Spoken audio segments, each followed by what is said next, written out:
Hello and welcome to the Contrarians, where we're right and you're wrong. I'm Alex. I'm Julio, and thank you for listening. If you like what you hear, head over to Apple Podcasts to subscribe and leave us a 5-star review. Help promote the algorithm and spread the word. You can also find us on SoundCloud to subscribe and review. And don't forget to visit our main website, wearethecontrarians.com. Follow us on Twitter at Contrarian Prime, and to like us on Facebook, visit facebook.com/Contrarian Prime. And if you have the willpower to keep up with our pretentious ramblings, you can follow us individually at Contrarian Alex for myself and at Ovnio for Julio. That's OVNIO. Now, time for the podcast.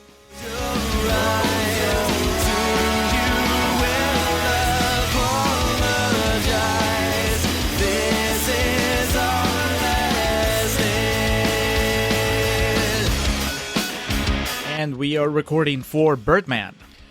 Hello and welcome back to the Contrarians, where we're right and you're wrong. My name is Alex, joined as always by my co-host, cohort, and comrade. I stole that from somebody. Co-star. Yes, there you go. Julio. Julio, how are you doing on this hot Wednesday evening? I'm beaten down. There was no breaks in this movie. No. Yeah, Alejandro Iñárritu makes his Contrarians debut. I do apologize if I'm mispronouncing that. I am a whitey after all. A lot of Contrarians debuts here. Michael Keaton. Has Zach Galifianakis been on the podcast before? We've talked about The Hangover at length. Ad nauseam. The entire franchise, but I don't think we've actually had a Galifianakis vehicle. Amy Ryan, I know she's debuting here. Ed Norton, have we had Edward? It feels like we would have had a lot to say if he had already been here. So I'm going to say no. This is true. Yes. Miss Emma Stone. Have we had Emma Stone? Yeah, and we might have been breaking a lot of unheralded ground here. We are here back continuing on, almost wrapping up our awards arc here, back with another Best Picture winner, and that is Birdman, continuing on with our bird-themed movies. We had the hawk, now we have the man. The bat. Birdman, of course, winner of Best Picture in 2015, starring Michael Keaton, and once again directed by and written by Alejandro Iñárritu. Won a whole hell of a lot of awards, and we'll get to that in the second portion of that. Julio, you've seen this multiple times coming in. This was my first viewing this evening, and I'm sorry. I'm a bit confused. I should have handed you like a little bit of Cliff Notes, maybe Yeah. a map, but there was some sort of perverse joy that I got from just every now and then glancing at you and just seeing your eyes. There's not where to look. A lot to take in. Wasn't really sure what tone it's supposed to be. Not really sure if anyone else could see Birdman. You know, it's fitting Ed Norton was in this because it was like Fight Club in many aspects in terms of my overall disappointment and confusion when it ended. For those of you who for some reason decided to jump onto the show as we are ending our award season arc. Yes. Big Keaton fans, big Birdman fans, big Iñárritu fans. This is the Contrarians, and this is Contrarians Corner, which is where we rage against the Rotten Tomatoes machine. This is a fresh movie, so we're going to make the case for it to be rotten. With the 91% on Rotten Tomatoes. Yes. Yeah, as Julio mentioned, we like to base our podcast on the little slogan, we rage against the Rotten Tomatoes machine. So on the previous episode, for example, we had Hudson Hawk, which was a very rotten movie. Unrealistically so, or unnecessarily so, I should say. So we made a case for, why it was good. Here we'll do the opposite. We'll rage against this little movie here and see, what all the hype was about and what deaf ears it fell on. Yeah, that's regardless of how we feel. If you want to know how we really feel, second half of the podcast, Real Talk, that's where you can find out our real feelings. It gives it away in the title. But being that it's 91%, a shit ton of people really liked it. Also, given all the awards that it raked in that award season. Yes, so 3 quotes from the Rotten Tomatoes website, 3 fresh quotes. Paul Constant from The Stranger, Seattle, Washington, says, Birdman is a glorious run-on sentence of a film. A bizarre but welcome transformation in the career of Alejandro Iñárritu. It's definitely a run-on. It contains multitudes, contradicts itself, and apologizes for absolutely nothing. Tara Judah from Overland says, Iñárritu gives us cause to pause, but like so much great cinema that refuses to be absorbed in a single viewing, he doesn't allow us the time in which to do it. I don't know that that's a good thing. I mean, you can't just say, hey, I'm sorry you didn't enjoy my movie, watch it again, and you'll get it this time. Yeah, that's your fault. Exactly. That's lazy filmmaking. That's lazy, just to quote the movie. And finally, Nguyen Lee from the Script Lab says, with better projects in the future, not another Need for Speed or the Studio Botch RoboCop remake, I would say Birdman is the start of a Keatonescence. Keatonescence? He's trying to make it happen with Renaissance. Keatonescence? Keatonescence? Come on, brother. Not happening. No. I mean, it happened to Keaton's career, but... It did. There wasn't a Nguyen sense from this what review. really brought Keaton back was the other guys, his performance in that. This was, this gets the undeserved credit. This is for the critics. The other guys is for the real people. For the fans, for the real fans. Birdman, as I like to do from time to time if I feel it properly encapsulates the scenario. When you're overwhelmed. That and all, basically when a movie is very confusing and we need to set the tone, I always reference the first paragraph of the Wikipedia plot.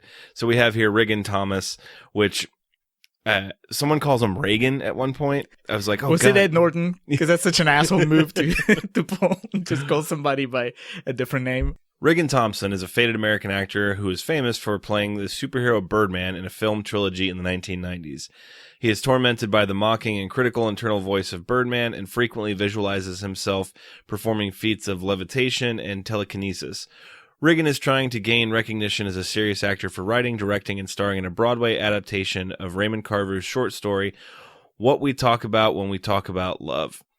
Already hear some contradictions because we as the audience see him levitating, and it's not a first-person perspective, so what the fuck am I watching? It's the first thing I see. It's the first thing you see. Is Michael Keaton and his fucking skivvies Well, the levitating. first thing you see, actually, it's a symbolic shot of a falling star or like some sort of comet plummeting to Earth. They should have just shown a headshot of Eddie Murphy from 1991. Well, just like something from Keaton after Multiplicity, maybe. And then, yeah, you see him. Just had to get another Andy McDowell jab in there somewhere. Yeah. You just see him in his tidy whities, which is already uncalled for. Mm-hmm. The movie's not setting the tone. It's not setting a pleasant tone. And is he levitating? That's the thing. Yeah, you're right. I mean, I'm okay with some ambiguity. Mm-hmm. But... This is not ambiguous. He's fucking just riding the air like Dalcine. And you don't even know for sure if it's Keaton because his back is to us. And it could be Joaquin Phoenix for all we know. I mean, when this came out, we hadn't seen Keaton in decades. Mm-hmm. So we don't know what his back looked like. I barely even recognized him when he was facing us. We're on Broadway. It took me a while to figure out where the hell we were in the sense of like it's at his apartment, but we find out it's his dressing room, right? Right. Yeah. Okay. So we're at a theater on Broadway where he's directing, writing, doing the whole shebang for this play. With the producer being his best friend, Jake, who's played by Zach Galifianakis, who looks like any person you would see in downtown Austin on any given day. Also, it's the glasses, honestly, that do it. Well, the facial hair also. It's not the wild Galifianakis that we're used to, the one that we enjoy. Yeah, the rare sighting of Galifianakis when he's put together. Mm-hmm. And like it's happened before in this podcast where we've talked about movies where they make the mistake of reining in an actor, a comedic actor that's known for being wild. Yeah. You don't go see Will Ferrell to see him play just a normal dude. Yeah. You want the crazy Will Ferrell. You want the crazy Zach Galifianakis. And here he's playing the lawyer. Mm-hmm. I mean, can you imagine if he was playing the... tame. Yeah, if he was playing the Ed Norton character, then you would see something that you haven't seen before. His sparks with Keaton that way, and it would be playing to his strengths. But here, I mean... Bob Balaban should have been playing the lawyer. First scene we see on stage, they're doing a dress rehearsal. It's not even really a full dress rehearsal. It's just kind of a dry run, a walkthrough, as it were. And the actor they have isn't really working out. On stage, we have Michael Keaton, Naomi Watts, and what did we decide her name was? Andrew Riceborough, correct. For character's sake, Naomi Watts plays Leslie. Andrea plays Laura, and of course Michael Keaton plays Regan. It's not quite working out with the actor they have on stage, and then a lighting truss, a light falls on the dude's head. Yeah, and so we're left to wonder if that was an accident or if Keaton used his powers. Already confused. Don't know what's going on. Because he tells Zach Galifianakis, I made that happen. Right. And so I mean, it's early in the movie, so there's some promise. Because you're thinking, all right, this is going to be some sort of updated take on Carrie, maybe, where Keaton has these powers, can't quite control them, but at some point he's going to have a meltdown on stage when they pour pig's blood on him, and then Ed Norton behind the He'll crucify Ed Norton. Yeah. But like any good friend or lawyer right away, when he says, I made that happen, he doesn't be like, okay, well, we got to cover this up. He's just like, oh, yeah, sure, whatever. Jake starts freaking out because this play has to be a success, and we just lost the co-star, or the second actor in the production. And Michael Keaton doesn't seem too worried about it. And this is from promise to just like the ridiculousness, or things that we always harp on about other movies being overly predictable and life working out just too well. He's like, it's not like another actor is just going to fall into our lap. And then Naomi Watts comes in like Kramer, and it's like, do you guys know Mike Shiner? Mike Shiner, he's like the best. Oh, well, he's going to work for us now. And so, life just works out. Already, the tonally inconsistent, I'm not really sure who I'm supposed to be following here. Well, yeah, and also because the movie is doing such a poor job of establishing how this world works. Mm-hmm. Right? I mean, does he have superpowers? Does he not have superpowers? Are things supposed to be funny? Are things supposed to be serious? Because, you have comedy actors. Keaton, mostly known for comedies. Or Batman. Galifianakis. I would side with Mr. Mom over Batman. Yeah. The previously mentioned Multiplicity. and Galifianakis. Naomi Watts, maybe not so much, but really... it's saying comedy. You see the poster sells you Keaton as a superhero. Mm-hmm. The voice in his head constantly calls him a motherfucker, which is kind of funny. Well, and the voice also, my interpretation of it was he was trying to do like an impression of Christian Bale as Batman. So I thought it was meant to be funny. It's meta. Yeah. But at the same time, there's like, are we supposed to find it funny when this dude gets almost killed by a light falling on him?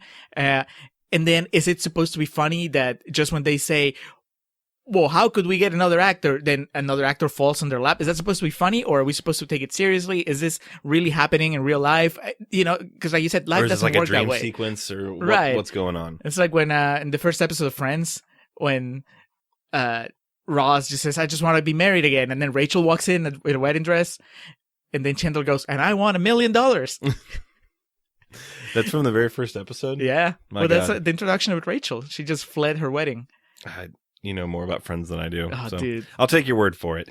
Enter Ed Norton, Mike Shiner, who is a very well-known stage actor in the universe of this film. And you want to talk about meta, we have Ed Norton playing an actor that's hard to deal with, and a difficult, demanding, overly dramatic performer. He's where the movie gets offensive. Seems a bit too good at it. Well, yeah, because the movie wants to have its cake and eat it. They want him to play an actor that's a complete asshole. He's a dick, but also he's charming, and he gets the girl. Like, he knows what he's talking about. He's knowledgeable. Like, he always has the last word. I mean, and his attempted sexual assaults played off for almost laughs. Yeah, exactly. It was like later on in the movie, he basically tries to rape Naomi Watts. Mm-hmm. But then, isn't it funny? He's on stage with a hard on. I mean, I'm curious what the contract negotiations were on that. What exactly he would be stuffing his draws with. Oh, that's old Norton. he used to be the Hulk, man. God bless. The contract specified nothing but the real deal. Rounding out the chamber of our main actors and actresses in this film is Emma Stone, who plays the daughter of Regan, Sam Thompson, who I'm pretty sure Iñárritu told her not to see the sun for at least 3 months prior to shooting this movie. Also, her middle name is Millennial. No shit. She has a Twitter tattoo, her Twitter handle tattooed on her shoulder. It's literally the character was written as a way to get Facebook, Twitter, Instagram, what have you, to sponsor the movie. I feel like Iñárritu had his teenage daughter write the character. It's like, I don't know how the children work today. You tell me. There's chunks of the script that are just like blank. Fill in with relevant social media dialogue. Yeah, she is recently out of rehab and is recovering. They don't, unless I missed it, they don't go into too far detail of exactly what she was on or doing. No, they don't dwell on her past. But, you know, for as much as you can rough up Emma Stone, they roughed up Emma Stone to fit the part. She looks so young. I mean, she looks younger in this than she does in Superbad. Yes, really. She looks like she's 10. Mm-hmm. And part of it, of she course, looks like a little girl trying to wear makeup. Yeah. She's surrounded by much older actors. But then later, the movie tries to like pair her with Norton romantically, and it's just gross because he is old enough to be like her grandfather. Yeah. So it's preview night. The crux of the timeline, I should say, of this film is we're weaving in and out of the different dress rehearsals that are open to, you know, a limited public that are coming in just to see kind of what's going on. And obviously the conclusion, the climax, the apex of the film is opening night.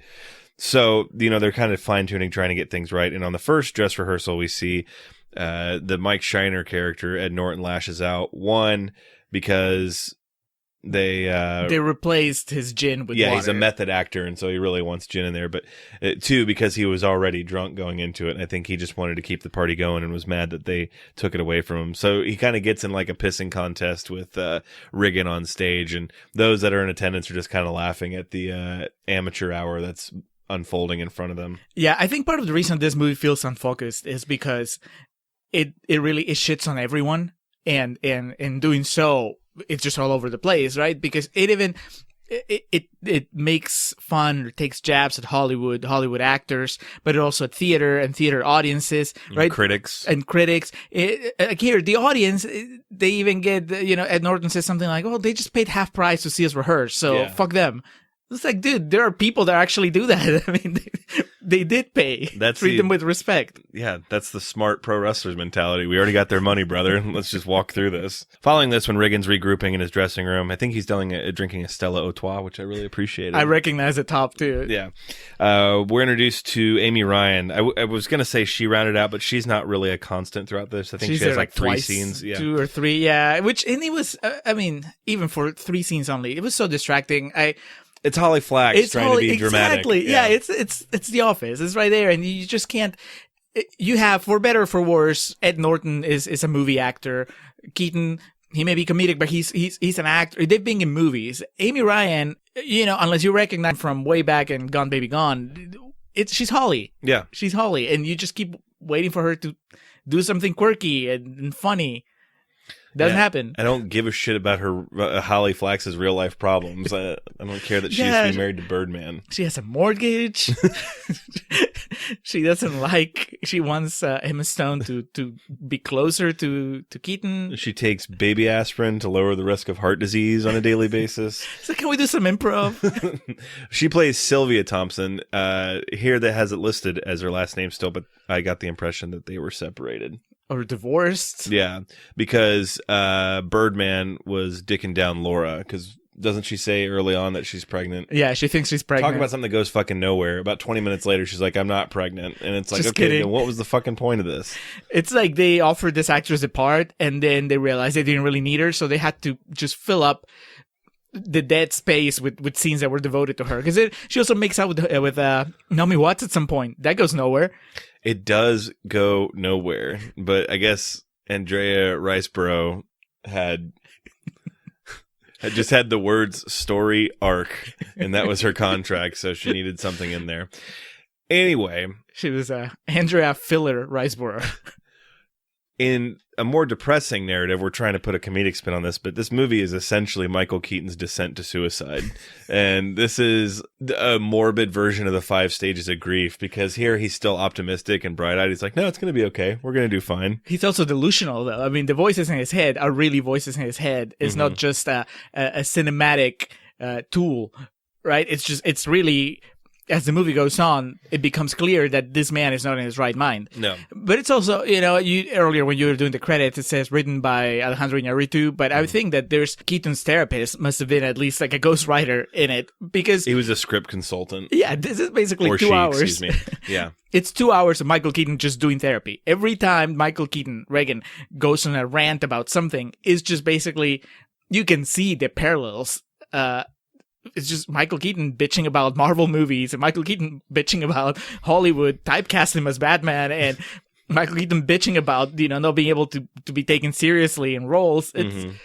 It's the Michael Keaton bitch hour, or 2 hours. I think we passed it already, but when there's a press gathering just asking him about, what this play is all about, there is also, out of nowhere, just this really, like, stereotypical Asian reporter that doesn't understand anything he's saying except for he says the words in sequence Birdman 4, and the guy just like, oh, Birdman 4?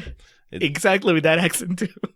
It's again, we're at this point 30, maybe close to 40 minutes in, and we're still searching for our tone. We go on a stroll because why not with Mike and Riggin. They leave the theater, and on the street they get into an argument about this is where Ed Norton, I'm a fucking actor, and kind of goes on about I'm more real than you ever will be, and just more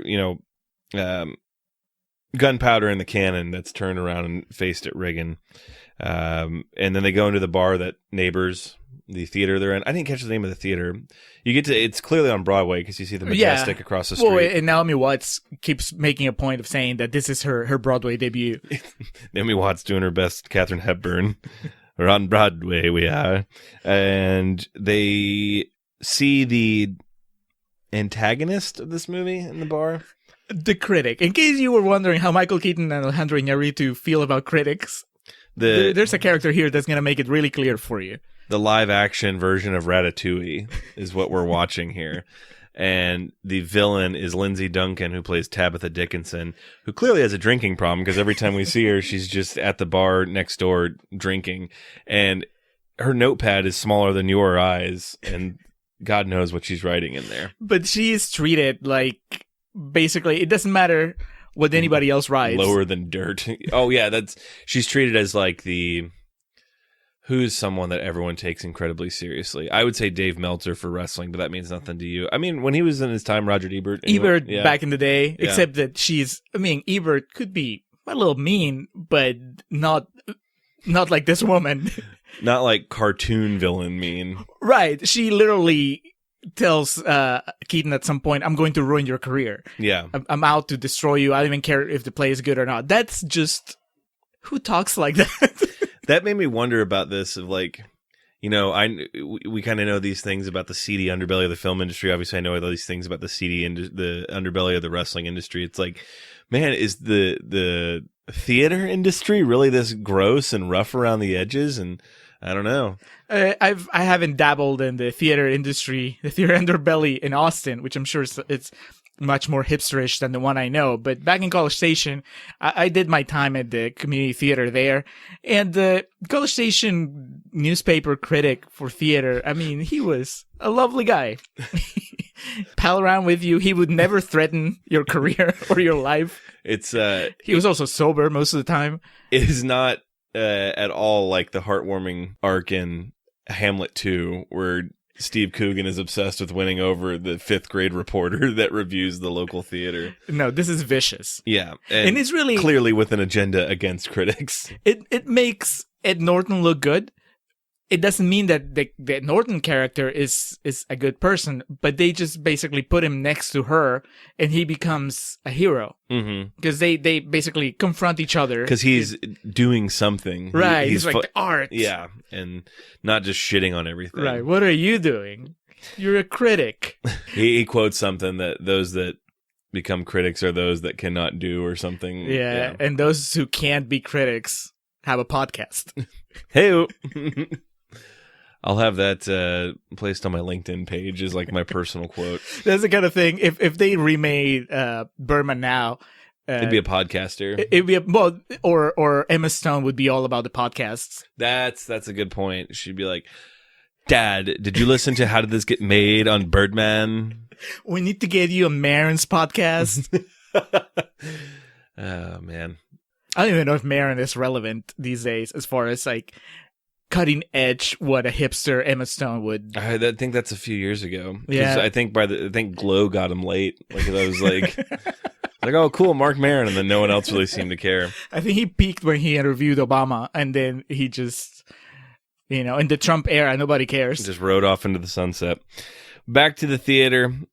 We walk in, we follow behind Michael Keaton. This movie is very, Iñárritu is clearly a fan of Darren Aronofsky as the constant shot behind the back where we follow somebody. Well, also he's a fan of De Palma, in which he just won't cut. No. The difference is when De Palma does it, there's like titties in the background. Jesus. Here, you don't see anything. It's just, you're just behind Keaton. I was like, you could cut this. We don't need to follow him every step of the way. You can cut and then he's in the room. Well, we're back into the room with Emma Stone, and again, she looks like an angsty, maybe 13-year-old. She's drawing on toilet paper. Is that what it is? We see it again later in the. Yeah, you're she right. explains it.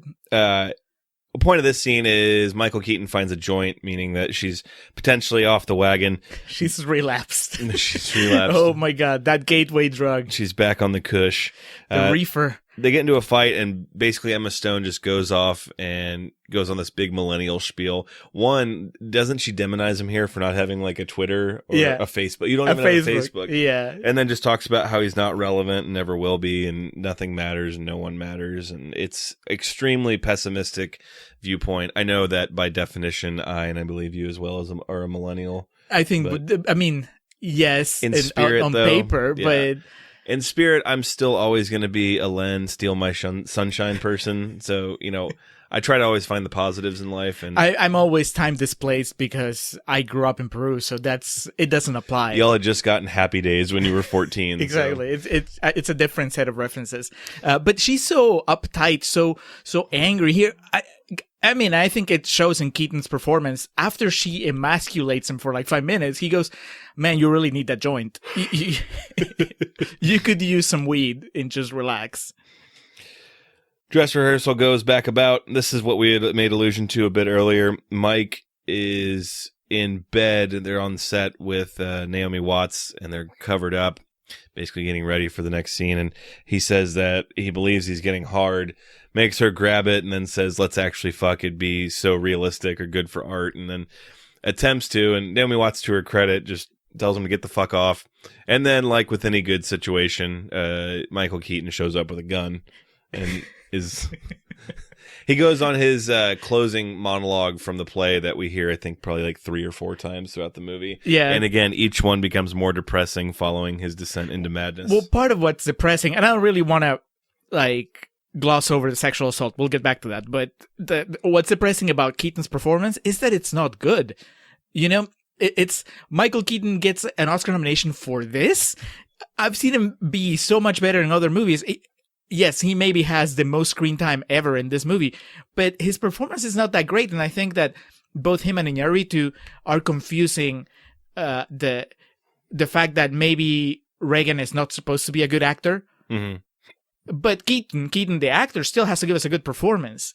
And I think that the line blurs, and you end up with a bad Keaton performance all over. Every time he goes to that monologue, it's just painful to listen to. And I get it. Then he's Reagan acting, but then he gets off stage, and then you realize that he's still talking the same way. He still has the same mannerism. It's not a good performance. It's just Keaton kind of like being overwhelmed by the fact that he has to lead a movie. He has to carry a movie for the first time in 20 years. Have you ever seen the SNL skit where it's the trailer for the Fonzie biopic? I think like the joke is it's supposed to be directed by like De Palma or Oliver Stone or something, and it's Christopher Walken playing Fonzie, and there's a part where he's looking in the mirror and it's just horrible acting, and he's going, "Where are my happy days?" I really felt a lot of that coming from Michael Keaton here. Yeah, I think that maybe something that affected his performance, and it was not part of the equation, was that it just goes so close to his life that he couldn't just help but be overwhelmed by emotion, and it just got into the craft. It got in the way of the craft. You can't really be a good performer when you have all your baggage basically swimming with you. So that's an explanation. It's not an excuse. It's still a bad performance. Mm-hmm. But now Naomi Watts and Ed Norton in that bed. Yeah. That's some fucked up shit. It's pretty intense. And it's played mostly for laughs. Mm-hmm.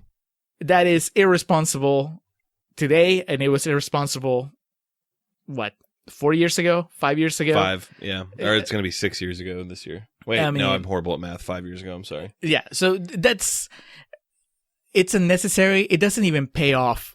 I mean, it's kind of, it establishes because she throws a line about him not being able to have an erection for like 6 months, right? So it's kind of setting up that Edward Norton can't get it on unless he's on stage. Or yeah, the theater is his natural aphrodisiac. Yeah, but you could have established that in a way that was kind of like less, I'm not going to say offensive, it's just in poor taste. Yeah, just less kind of overall creepy.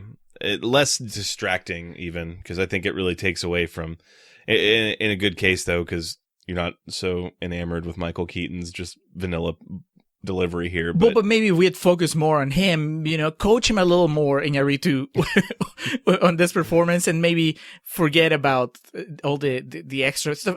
There's so much going on in this movie. You don't need to add sexual assault to it. Outraged by this, Naomi Watts storms backstage, Leslie, excuse me, to her dressing room, just bitching about, rightfully so, that Ed Norton just tried to have unsimulated sex, the Lars von Trier specialty, on stage with her, and she was pissed about it. It's also extremely off-putting here because obviously this wasn't part of the Ed Norton's groping of her, but she's splattered in blood from the squib. Oh yeah, because Keaton's the payoff, or not the payoff, that's a morbid way of putting it, but the way the play always ends is he kills himself. He shoots himself in the head, and so she's covered in blood. Also in the dressing room is Laura, who they're just lamenting to each other about their horrible life's decisions with the men that they have chosen as partners, and then Laura just kisses Naomi Watts kind of out of nowhere, and then we just cut away from it, and it's never really explained or visited again. Yeah, it's not even that she kisses her and that's it. She kisses her and then Naomi Watts likes it, and she's like, "Can you do that again?" Yeah, and then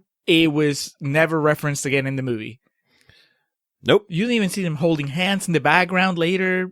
It's just, what's the movie saying? That's what Broadway actresses are like.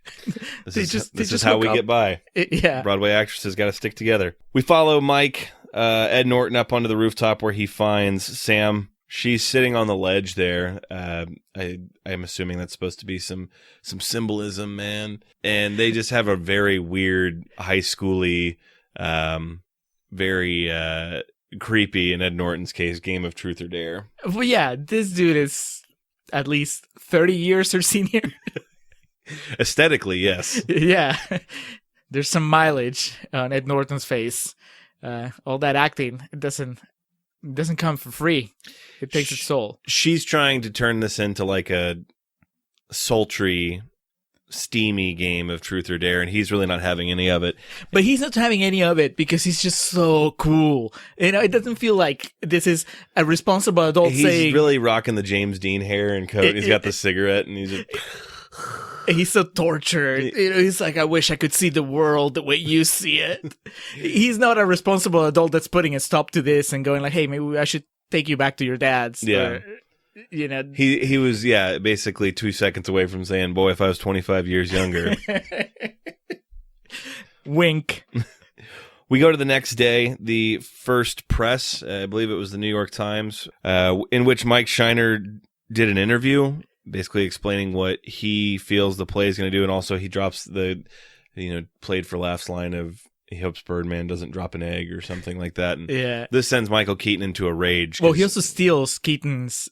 I don't know if it's implied that he stole his story, because, when they were drinking together, Keaton tells him the story of how he became an actor because of Raymond Carver, and because his dad was an alcoholic or something like that. No, because Carver went to see a play that Keaton did in high school, and then he sent a napkin backstage saying, "Hey, thanks for the experience," or whatever, and okay. And that's how I knew he was going to be an actor. And then the headline on the paper says, Ed Norton, Raymond Carver is the reason I became an actor. And so I guess the implication is that he stole the story. Okay. And then when Keaton was confronting him about it, he's just like, "I just told him the first thing I thought about." That's right. He catches Keaton in a tanning bed, because one thing this movie was lacking was a fucking bratwurst red Ed Norton and his skivvies. I mean, we already saw his butt early on. That's true, because he didn't wear underwear that day. Yeah. It's always the day that you don't wear underwear that you have to go to the doctor. So Michael Keaton confronts him about it. It quickly turns violent as... This is it. I didn't make that up. Ed Norton makes some reference to having an alcoholic father, and Michael Keaton says, "You really mean that? Because I really did have an alcoholic father." And then he gets his Oscar clip. Yeah, he starts crying talking about it when in reality he's like, "See, I can act too."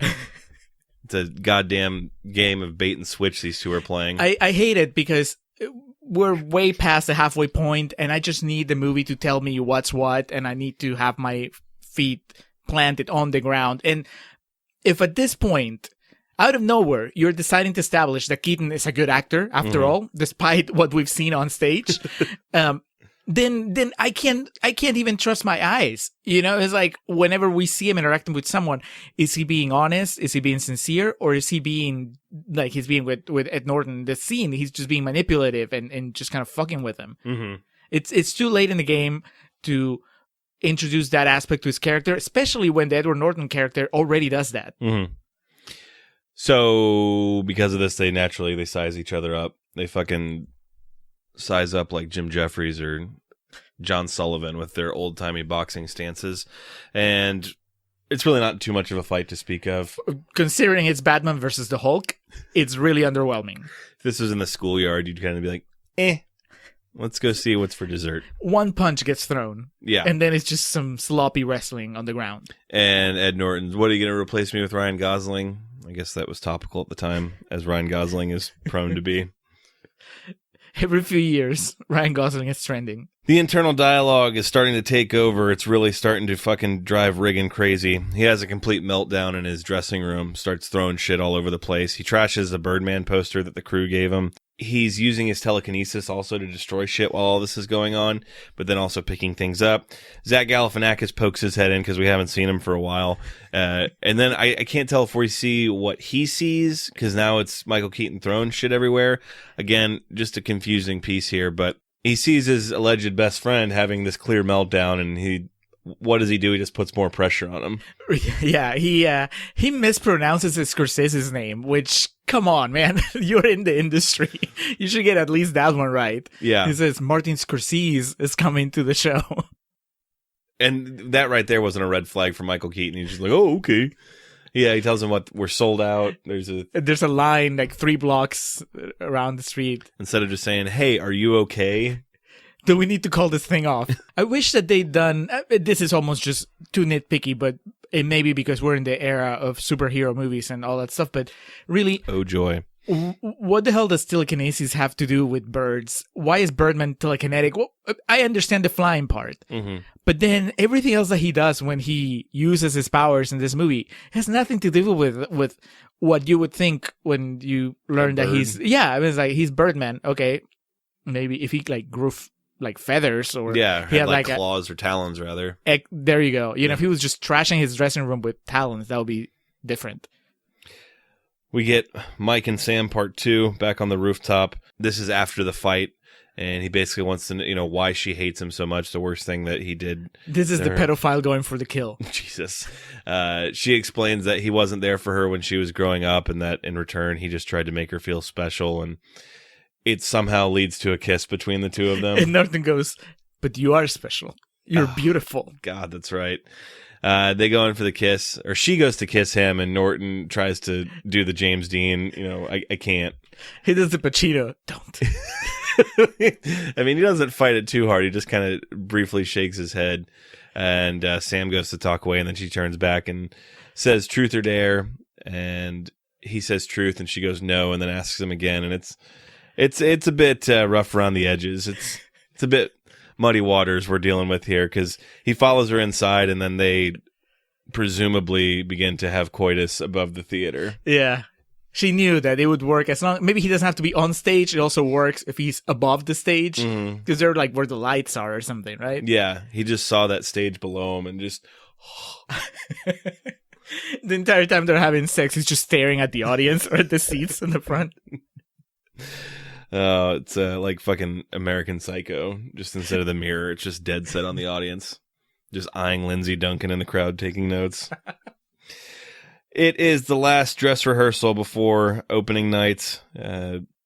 Prior to the climactic final scene, Riggin gets locked out. I think he goes out, steps out to have like a smoke or something. What a fucking idiot. You have this guy as the director, the main actor. And he leaves before the final scene. I gotta have a smoke. He doesn't just leave. He gets locked out. I mean, does he not know the theater by now? Well, it's like a fucking, Benny Hill's used to cliche, but it is like a, something you'd see in Scrubs or something like that, or, he goes to step out. Not only does he get locked out, but his robe gets locked in the door, so he has to disrobe down to his underwear. Once again, we get Michael Keaton in his tidy whities. This time he's not floating. He's just running. I think old Alejandro Iñárritu kind of took a liking to seeing Michael Keaton in his underwear. And this is how we sell tickets. All right, we're going to rewrite this scene here. And then Keaton has to walk around the block, which includes walking through Times Square proper in his underwear with this really bad wig. And of course, being that it's present day, millennials, they all take their phones out and record him and post it to social media. The millennials are recording him, and the older people are making him sign posters. Yeah, the older people that, like, this would be the equivalent of, like, you and me walking and fucking, like, I was going to say Matt Dillon, but not even that. I'm trying to think of a more niche character. Anthony LaPaglia. Walks by. Holy shit! They brought us La Paglia. Sign this. Sign my map of New York City. He makes it back to the building and walks in for the final scene in his underwear and just starts the dialogue from back of the crowd. And because he doesn't have a gun, he just does the finger gun. Mm-hmm. It's insane because the people actually, first they laugh and then he points the gun. I got the gun. I think there's like an audible gasp. Yeah. He's like, shut up. And people what the hell?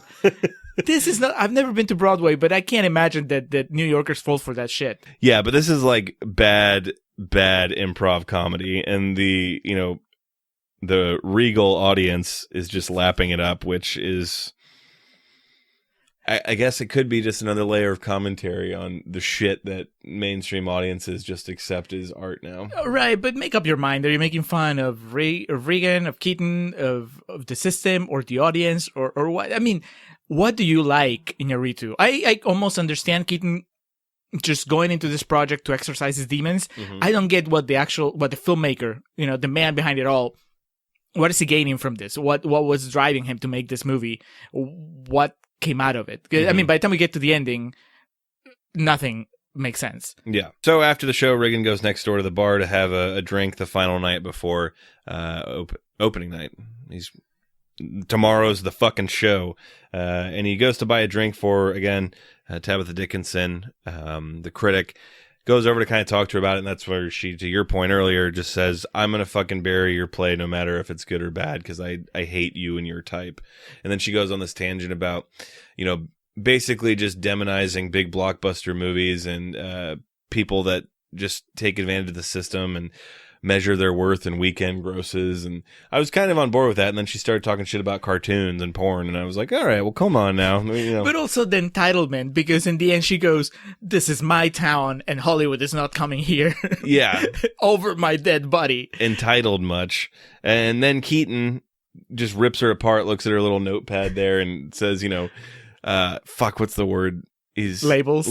He's like, these are labels. He's not talking about structure. And this is like this is us talking about Rotten Tomatoes.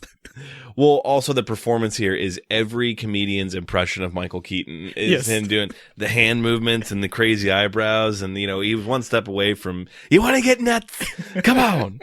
And she is aghast at the end. The first thing she does is threaten to call the cops. And then he just goes even harder on her. And she just gets up and, you're done. You're finished. I'm going to trash this thing tomorrow. And there's this man yelling at this woman at this bar. Nobody steps in. Nobody does anything. It's a natural occurrence in the theater world, apparently. Oh, yeah. They're used to that critic getting yelled at by ruined actors. So this obviously just tailspins Riggin's anxiety. So he goes to the liquor store next door and gets a pint of whiskey and gets fucking shit-faced drunk and just passes out on a street corner. Possibly. Who knows?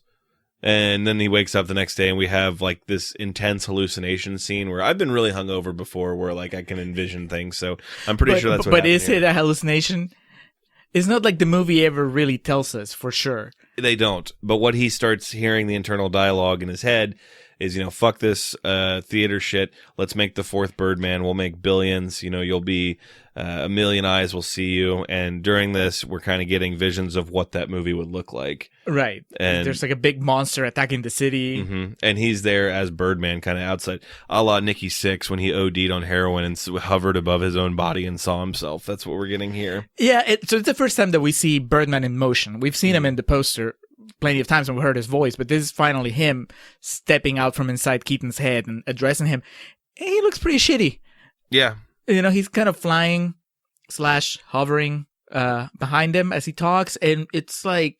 It looks like what a superhero in an SNL skit would look like. Yes, exactly. It just doesn't look like it's worthy of all the attention of being the title of the movie. But it's essentially, this is your destiny to do this. You need to fly. So he goes to the rooftop of the building he's on and jumps off. This is, again, blurring the lines of reality and fantasy because the people on the street are watching him like they're worried he's going to kill himself. And a guy talks him down off the ledge, and Michael Keaton says something to the effect of, I know what I have to do, gets a running start and jumps off and then flies away like a bird. And the line I do remember is, this is how you're meant to see them. Basically, from above. You're above these people. And if you thought that the special effects on Birdman flying were bad, Keaton just looks like a Michael Keaton-shaped kite. He becomes Michael Keaton. He's like a flying squirrel. Because he's wearing the trench coat Yes. and he just pulls out the sides. So he flies back to the theater, or so we think, and then I guess we snap back to reality. Oh, there goes gravity. And this angry taxi driver is just like, motherfucker, you gotta pay me, and follows him into the venue. I did laugh at that. From here... Did you recognize the cab driver? No. I Was think it Anthony Molina? I thought so too. Or Alfred Molina, Alfred Molina, yeah. Either that or Richard Kind. Good Lord. Richard Kind moonlights as cab driver. The bowl cut was fantastic. So it is opening night of the play, and it is going very well. We fade to the audience coming out after the first half, smoking their cigarettes, talking about how great it is. You hear like mumblings and also just some certain things stick out in the crowd. If the second half's half as good as the first half, things of that nature.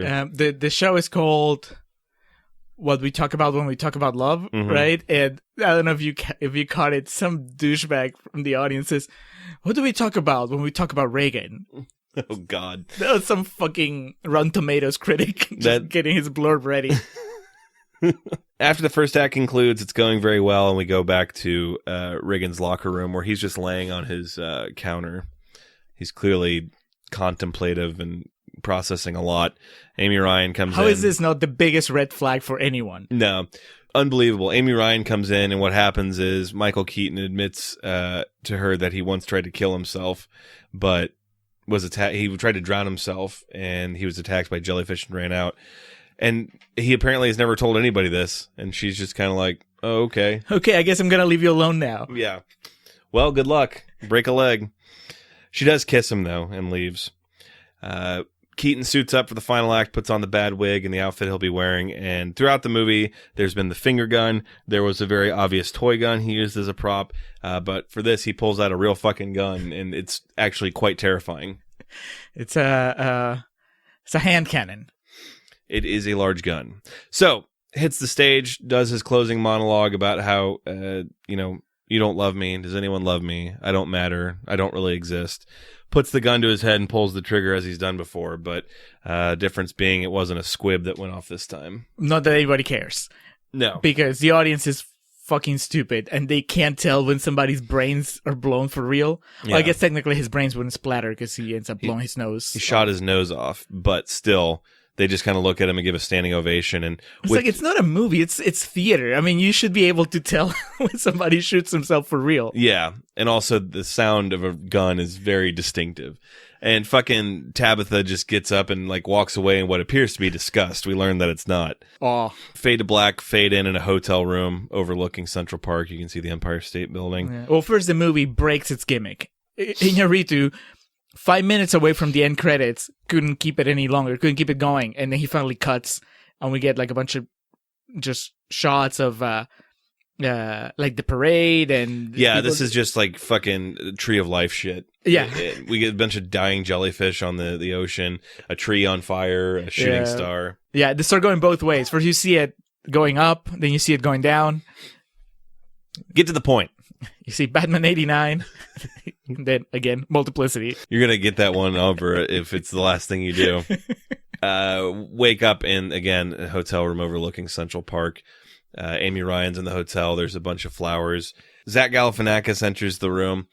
Jake explains that Birdman, his play was a massive success. And the big headline is The Unexpected Virtue of Ignorance, which is the subtitle of this film. In case you were wondering why it was called that. No shit. It was a success. His blood was spilt, both literal and metaphorical. Basically, the stage was brought back to life, is what Tabitha wrote of the play. Between that and the viral video, Riggin has become overnight, kind of revived his career.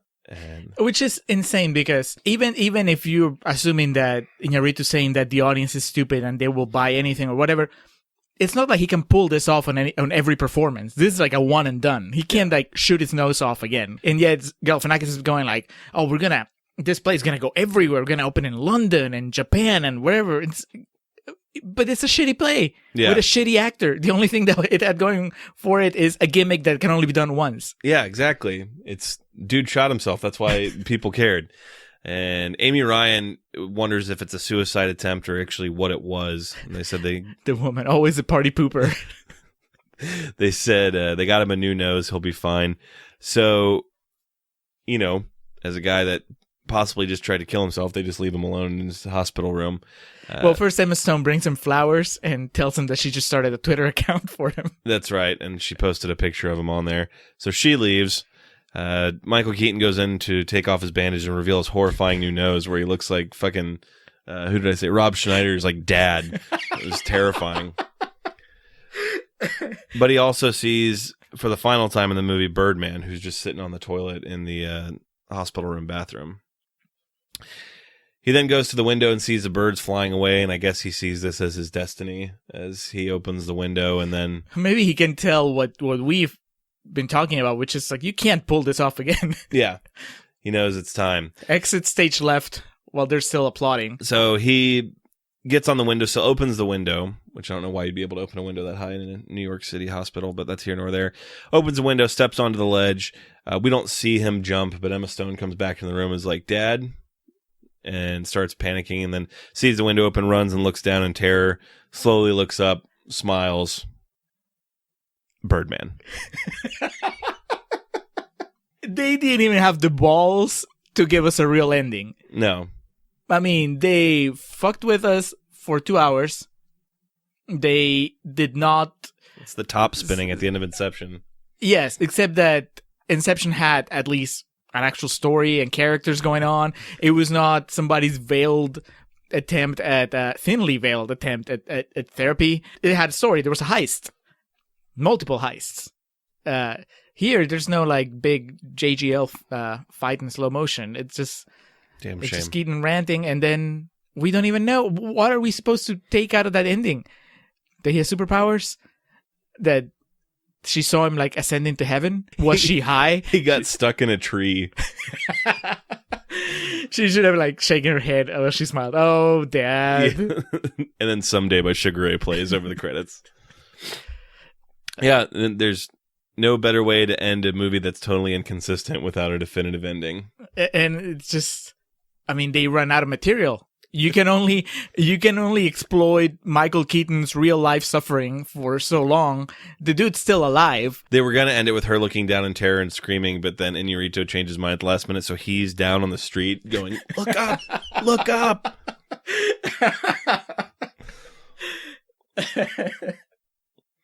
Or it's Ed Norton did some creepy ass shit where he like gets a fucking crop duster and writes like "Marry Me" in the sky or something. Fucking who knows? Because he just disappeared. That's true. The last thing of relevance you see of Ed Norton is just him having sex. So that was his arc. Well, there's also him that before the play goes live, him and Emma Stone are doing like the couple in sophomore year of high school where they're leaned against the locker and holding hands. See, they get that moment, and Andrea Riseborough and Naomi Watts don't. Correct. And fucking Keaton just looks at him like, what are you gonna do? That's what makes him go out for a cigarette. That's right. Yeah. So, Birdman. I think I have exhausted my resources on this. Let's float over to real talk. Let's do. Truth or dare? Truth. You're boring. Truth is always interesting.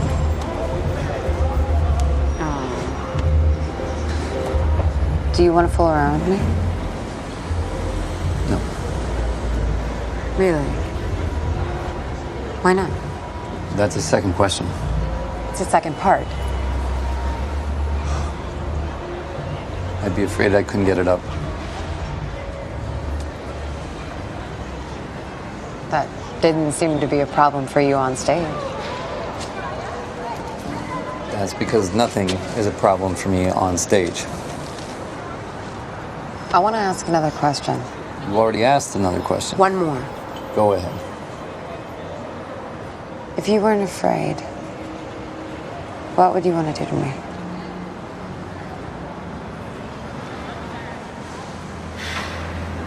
I'd pull your eyes out of your head. That's sweet. I'd put them in my own skull.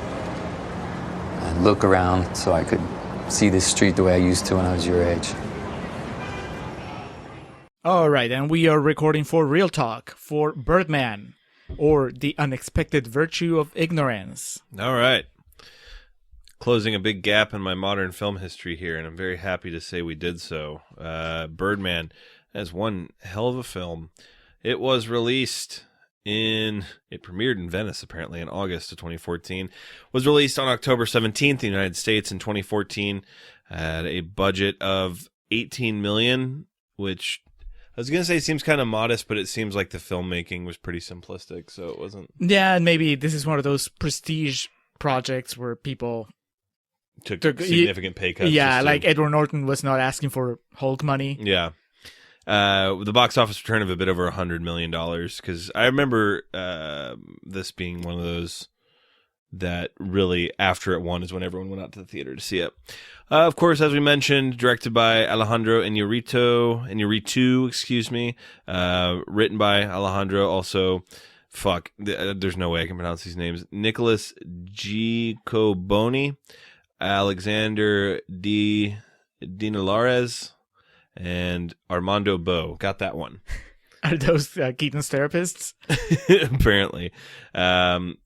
So going into this, because I hadn't seen it, I was pretty excited about it. My research was fairly minimal because I didn't really want to spoil much on it. But the number of visible cuts is 16. I thought that was pretty fascinating. And the other thing I read that I thought was kind of cool was Galifianakis, just due to the way it was filmed with all, like, remembering your marks and, like, their lines.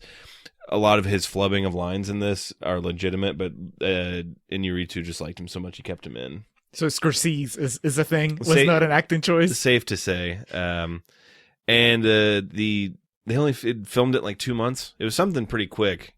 I imagine, God, so much to memorize and just rehearse and get it right. That's 16 cuts. I mean, there should be more than that. I'm guessing when they say noticeable, they're talking about moments where you know that there's no way that could have happened because, you know, they go up to the sky and then they come back and it's night and you know, well, obviously there was a cut here because there's no way that. Or when they go into the bar behind him and then it looks like the camera goes into his back and it goes to black. Things like that. But still, fucking very impressive. It's one of those things that in a lesser movie I'd call it a gimmick, but for this I feel like it really works with what they're trying to tell. Well, yeah, I think it works with the rhythm of the movie, it being about live theater and that kind of thing, where when you're doing theater, there's no cuts, there's no second takes, you just on stage and you do whatever you have to do to keep it going. So it was nominated and won Best Picture at the 2015 Academy Awards, the 87th annual. Alejandro Iñárritu won Best Director. We'll come back to this and visit our thoughts about it. Michael Keaton was nominated for Best Actor. That was, of course, won by Eddie Redmayne. Let's see here. What else did we have nominations for? Emma Stone got a Best Supporting Actress nomination. Oh, I remember. And of course, Edward Norton. Yeah. Yeah, but I was going to say, of course, her clip was when she's yelling at Keaton for not having a Facebook page. Yeah, naturally. Yeah, Edward Norton, the man of the hour in this one. I don't know. Him and Keaton are pretty neck and neck. It also won Best Original Screenplay. And did it win Best Score? That drumming is awesome. God damn, it wasn't even nominated. Grand Budapest won Best Score. Also, fucking Imitation Game. Interstellar, Mr. Turner, which I don't remember what that is. And The Theory of Everything. Hans Zimmer's the man, so that makes sense. Okay, so before we can deep dive into this, out of the Best Picture nominees that year was American Sniper, Boyhood, Imitation Game, Selma, Theory of Everything, and Whiplash. I probably have to watch Whiplash again, but I fucking love that movie. So, Whiplash is great. So that might be the only one I would put in contention with this, because did I ever tell you my thing about Boyhood? Linklater should have won Best Director, but the movie, it's hard to gauge it because it is such an experiment in filmmaking, and it's almost more... I would be more compelled to call it almost like a documentary than anything else because of the way it was crafted. So I thought he should have won for Best Director, but I am perfectly content looking at this list and thinking that Birdman won Best Picture. Who else was nominated for Director? Richard Linklater for Boyhood, Bennett Miller for Foxcatcher, which is an excellent movie. Wes Anderson for his latest film school movie, Grand Budapest Hotel. And Morton Tidum for The Imitation Game. Yeah, I mean, I'm a big Iñárritu fan, so I was rooting for him as much as I love Boyhood. Mm-hmm. I haven't seen Boyhood again. I don't know, Criterion, baby. That's, but it's an investment. It's 3 hours. It is. It's a blue is the warmest color. You got to have 2 parts of your day blocked out for it. So all this is to say, this definitely fucking swept up some awards, and that's just the Academy Awards. That's not to mention all the other things it won, all its top 10 lists it was placed on. Surprised I kind of went into it as spoiler free as I did. Like, I had no idea he actually shoots himself at the end of the movie. And you haven't seen that picture of Emma Stone from the very end, her looking up and smiling? Yeah. But of course, without the context. Okay. It's called Birdman. There's probably a bird in it somewhere. I was watching Django the other day. His name's Joe. Perhaps he was cold one day. You know how these things happen. Yeah, great stuff. And also fascinating take on the industry at the time. Now, with all this praise and filleting we're doing of this movie, we would be remiss if we didn't leave the 9% out that didn't enjoy it. 9% represented here by 3 quotes from the Rotten Tomatoes website. Angela Moretta from CinemaScope says, "For all its carping about the virtues of unfettered creativity, Birdman is little more than a rote confirmation of what middlebrow artists and prestige-charmed critics already believe." That's a tongue twister. Mm-hmm. Matt Goldberg from Collider says, "Birdman is desperate to be noticed, and if it throws up enough artistic flourishes, then perhaps you'll give the picture the respect it craves." That's mean. And finally, James Robert Douglas from Junkie says, "When high style meets dumb ideas, it can be hard to tell which way is up." Reading over the other nominees from that year, I forgot that was the year that Everything is Awesome from the Lego Movie was nominated. So that was the year Tegan and Sarah performed with The Lonely Island at the Oscars. I'm just glad it didn't win, so. Fuck off. We're all happy. You got your performance. I got my snub. And I just remember that night also because it was the only time that someone in WWE didn't fucking check the calendar and scheduled a pay-per-view the same night as the Oscars. And there was also a UFC event that night. So in our living room, we had 3 monitors set up going at all times. The Oscars was the one with the audio, and the other 2 were on mute. Okay, fucking yeah. I assumed all the critiques of this would be people that just relied on the self-importance or trying to call attention to it. Yeah, it's like, it's Hollywood making a movie about itself, a movie about the industry. Not really. It's a director who cares about his craft making a movie that is lashing out against what his beloved medium is becoming. I think it's funny because no matter who's speaking and what they're speaking against, you can see the truth in what they're saying, even if they're being dicks about it. I mean, anytime that Edward Norton rants against the industry or against Keaton, or whenever Keaton rants back against him in whatever the critic says or what they say to the critic, all that stuff has bits of truth in there, along with all the hyperbolic statements that they throw. So I think that's part of what makes it engaging, that everybody at some point gets to be right, or at least somewhat right. Even millennial Emma Thompson. She has a point. She's just Emma a little Thompson, too proud of it. I'm sorry. You fucking mixed her shoot name and her work name together there. Emma Stone. Can you imagine Emma Thompson as Michael Keaton's daughter hooking up with Edward Norton? For some reason, Tabitha, I kept seeing her as Helen Mirren. I am going to destroy your play. Mr. Bond.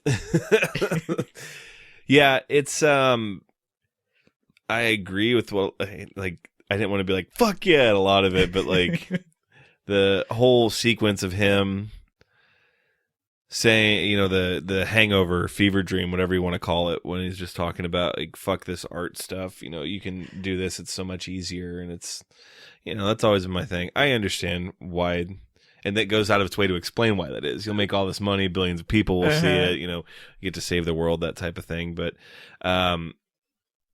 yeah, some of that was confusing me there at the end. I did like how it completely embraced the ridiculousness of it, and he fucking flew away in the end. Yeah, so my Birdman story is that I went to see it. It opened during AFF, so I was knee deep in the Austin Film Festival, and I took a break one morning to go see it at the Regal, and I went with friend of the podcast, previous guest Brandon Curtis, and also my roommate at the time. And so we watched it, and it wasn't like a packed screening or anything. And I loved it. And then the movie ended, and I was just mesmerized.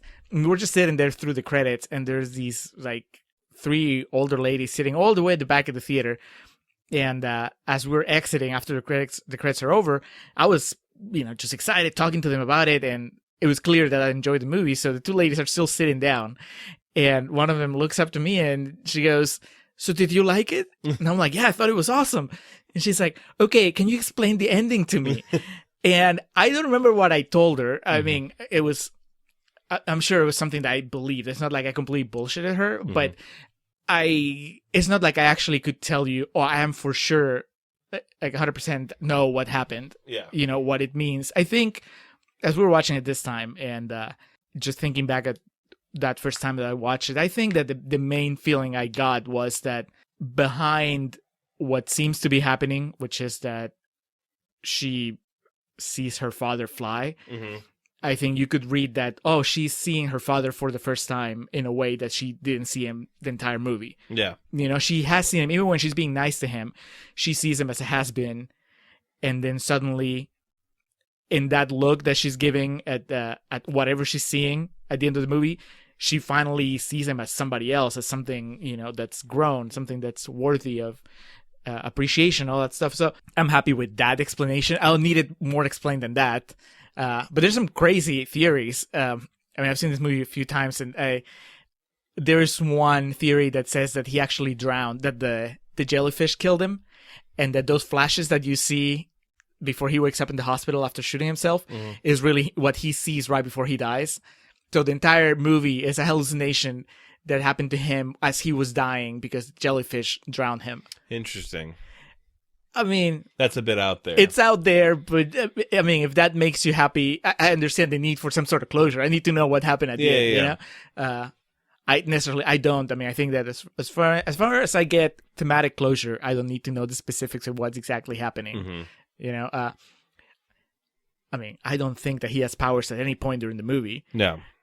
It's like you said, like that thing with the cab driver, that makes it pretty clear that it's always in his head, and then the real world catches up. Correct.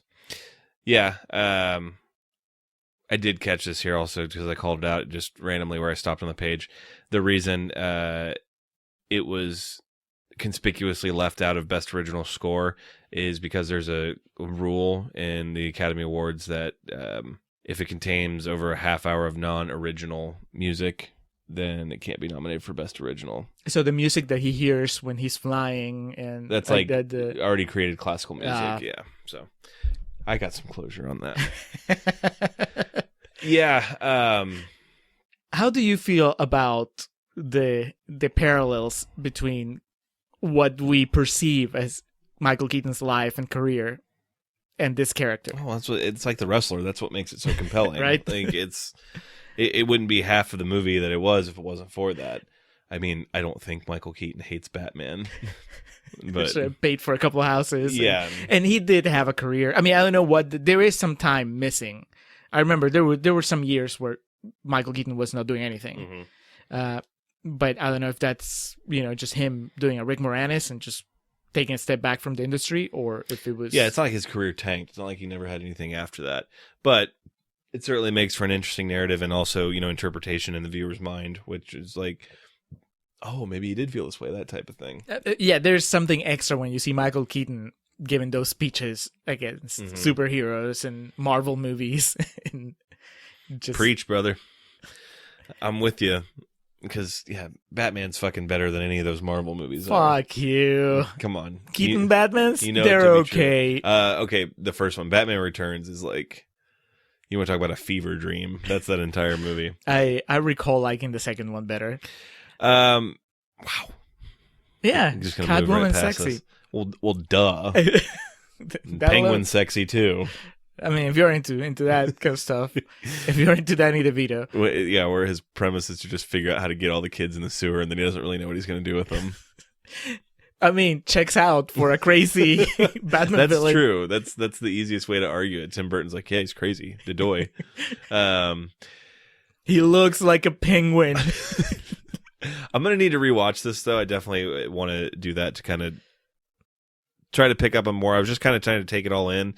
As you may have been able to tell, my notes were fairly minimal because I was just really enjoying this. And like I said, I didn't do much research in it because I kind of wanted to go in rather blank slate-ish. The only thing like I could really point to as being overly heavy-handed and self-important is the speech that Tabitha makes about why she's going to trash his play. At the same time, that character is supposed to be the villain, so it needs to be that way. I get chills. I know in a way, all the speeches are very on the nose. Yes. But these are artists. Even the critic, she's a writer. She has their code. Yeah, they tend to be dramatic. So I buy it, and I really like how they're delivered. And yeah, she's 100% the villain. I mean, she's just so evil. Surprised none of those reviews said that. Being that they are critics, I felt personally attacked by this movie. Well, I think that they all probably identified. They're like, oh yeah, there's critics like that, but it's not me. They identified with the other critics. Yeah, it's all those other assholes, not me. Ed Norton, the joke, obviously, that I've always heard about this, and I think it's not just exclusive to the circles I run in, but playing the actor that's difficult to work with was kind of, overly meta, wink, wink, haha, because that's his reputation. I think he's in on the joke, though. Yeah. I think he probably relishes the fact that he got to play a version of himself. Yeah, he wasn't at the premiere going, why is everyone fucking laughing? Yeah. Naomi Watts is almost the forgotten son of this movie in that. No, that's Andrea Riseborough. That's fair. I'm not overly familiar with her. I am familiar with Naomi Watts, and she's fucking stupendous. So yeah, I think that just speaks to the movie's cast that Amy Ryan, Zach Galifianakis, a very tame and well, polished Zach Galifianakis. But you have all these people that could be the leading role in a movie that are just almost not secondary, but definitely just background players. Yeah, they're all full on supporting. I have a soft spot for Andrea Riseborough just because I like her so much in this movie. I liked her in Oblivion, which is the other big movie that I remember her from. But in this, I mean, she's just so good, and she is mostly background. Yeah. She gets a couple scenes where she, it's like we mentioned Contrarians Corner. It doesn't bother me, but it's true that her stories go nowhere. She's pregnant and she isn't. She's attracted to Naomi Watts. That goes nowhere. I mean, they make out. That was the only thing that was like. Well, I mean, I think that I can justify it in my head as in well, you need to add some flavor, right? Like when you're putting on a show, there's a lot of shit going on, and it's not all about Michael Keaton. What I was gonna say is what the movie tries to do is not really give you time to catch up. It just drops you in a universe. It drops you into this world, and in any world like that, there's just going to be shit that doesn't really make sense going on in the background. Everybody has their own little stories, and but this one only focuses on Michael Keaton for the most part. I love Ed Norton too. He can pull it off. The fact that he is a complete dick, and yet I'm with him, through the movie. I think that he's charming. Yeah. I'm not as creeped out by the relationship between him and Emma Stone as I made it sound in Contrarians Corner. But this is the first time I've noticed the age difference, or at least, I mean, clearly she's supposed to be older in the movie than she looks. Mm-hmm. But just the contrast in their appearance, because she's just so pale and skinny and just like wide-eyed in this movie. Has a bad bleach job in her hair like a young girl would, things like that. And he's old and it makes sense for their characters though. Oh yeah, I buy it. I mean, she would be starstruck. And he would be trying to rekindle his youth. I fucking almost cried at that line of I'm gonna rip your eyes out. Yes, because she tries to set him up for this sexual thing. Like, what would you do to me? And I would rip your eyes out and put them on my head, and so I could look at the street the way I used to when I was your age. And it was just like, fuck, time is fleeting. Kiss me at Norton. Yeah. Yes, please. Before we get any older. Come here, Bruce. Amy Ryan, we joke, it's so hard to get over Holly. Mm-hmm. But that's what makes her, when she's good, like she is in this movie, so much more. It's the Steve Carell thing of like why he was so fucking terrifying in Foxcatcher was because I was used to Michael Scott. Yeah, and I will even give her more props though, because she still looks like Holly. Yeah, Carell kind of transformed himself in Foxcatcher. Did the Bradley Cooper Elephant Man stick, and the chemistry with her and Michael Keaton is just fucking fantastic. I really believe it, and I think my favorite scenes with Keaton are with her, especially the admission of the suicide attempt to her is really good. Did you catch the tear? It's the first time I've seen the tear like rolling down his nose. Yeah, that's pretty awesome. Yeah, and not kidding, it did scare me when he pulled out the real gun. I was like, fuck. So when that happened, did you assume that he was going to shoot himself? Mm-hmm. Yeah, and then they pulled a Fight Club, fittingly. Yeah.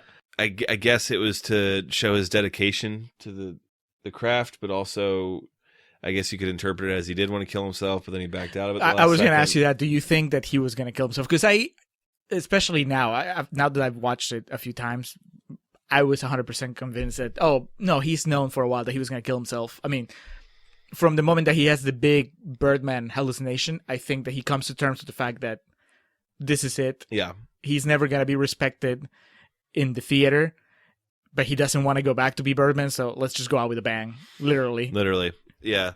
I'm not gonna lie, there were some points in this where I was kind of like, is he gonna turn into the bird at the end like in Black Swan? I was kind of had some fearful premonitions of that coming.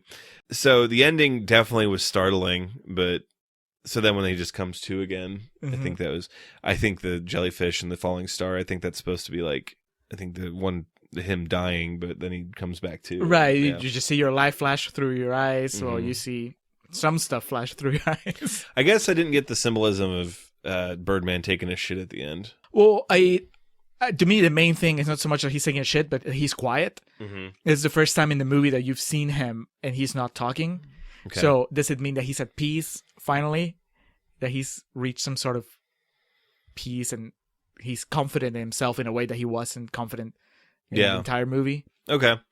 I can take that. I was just kind of you could piece things together. I was shocked it looked like Rob Schneider's dad.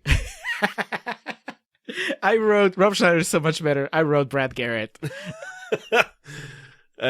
Ray's brother? Yeah. Oh, no.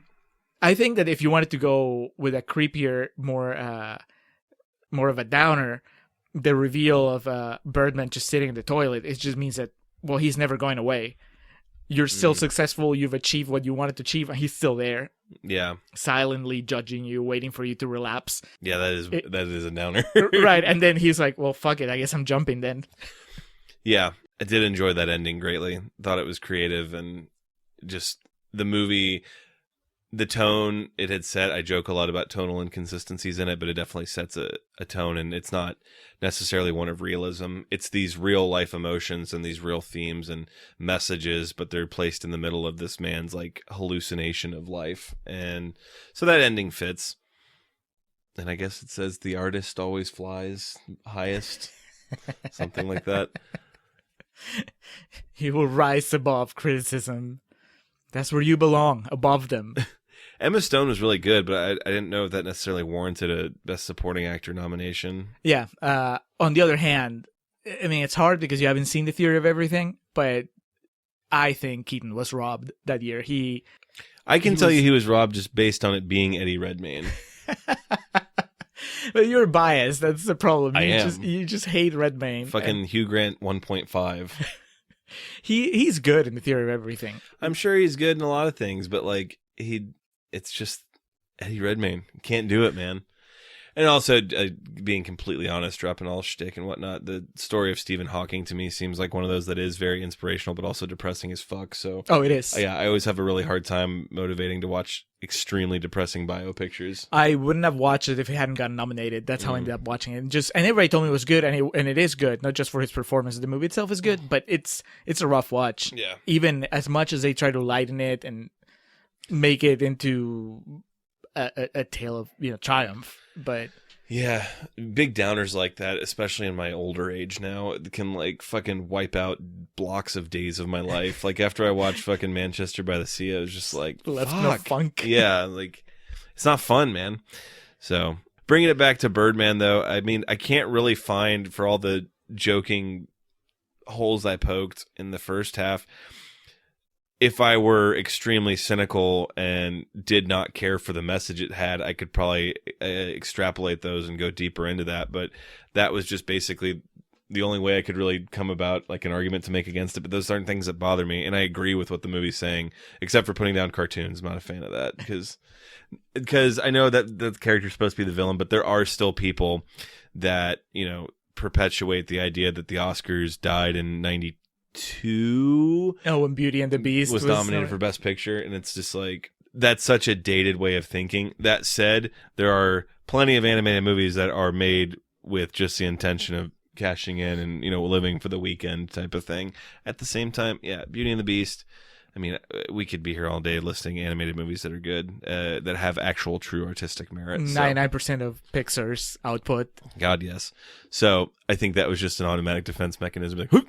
But I understand the point that was trying to be made, and I agree with it. But yeah, that's okay. They all make good points, and they're facing off against each other, because I totally see Ed Norton's pretentious point of view of like, well, how dare you go and make movies that make so much money while I'm here being a true actor and really putting sweat and blood on stage and whatever. And I mean, it's an asshole way of putting it, but at the same time, yeah, maybe I can see how somebody could definitely value more a real experience versus, fucking Transformers 4 or whatever. Yeah.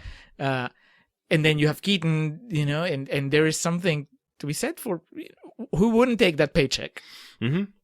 I was reading about, because I rewatched Pain and Gain recently, because I love that movie, and reading some of the, not necessarily critical reviews, but a lot of like just fan reviews and stuff. I think that was met with a similar attitude, in that, how dare these guys try to make a movie now that says something after they've made so many cheap cash-ins on shit. And it's just like, okay, well, you can appreciate that they're trying to do something, because what do we think about? What do we talk about when we talk about The Rock? Money. Made lots and lots of money.